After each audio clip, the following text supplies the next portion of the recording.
আলু পোস্ত ডাঁটা সজনার ডাঁটা দিয়ে পোস্ত বানাবো। আমি সব কিছু কেটে কুটে নিয়ে আমি একেবারে বসিয়ে দিয়েছি। ডাঁটা কেটেছি, আলু কেটেছি, নিয়ে রেখে দিয়েছিলাম।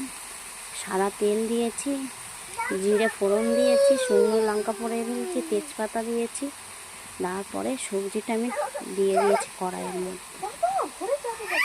টমেটোটা কেটে নিয়েছি, লঙ্কা কেটে নিয়েছি একটা।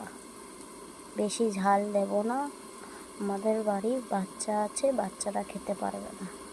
এবারে আলু সেদ্ধ হয়ে এসেছে, টমেটোটা দিয়ে দেবো। টমেটো আর লঙ্কাটা দিয়ে দিয়েছি, দিয়ে নাড়বো। নেড়ে নুনও দিয়ে দিয়েছি। গাছের ডাঁটা পোস্তটা ভালো হবে না কেন? গাছের টমেটো, গাছের ডাঁটা।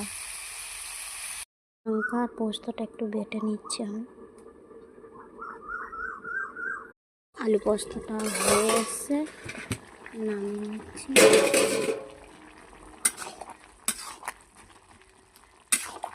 কত সুন্দরভাবে কালার এসছে।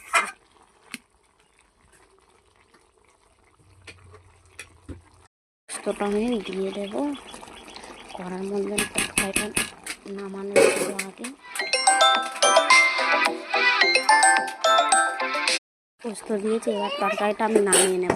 নামিয়ে নিয়েছি, একটু সর্ষের তেল দিয়ে যদি নামাতে পারো, এত সুন্দর গন্ধটা ছাড়ে আর খুব খেতেও ভালো লাগে। তা আমি পোস্ত কমপ্লিট হয়ে গেছে। টাটা।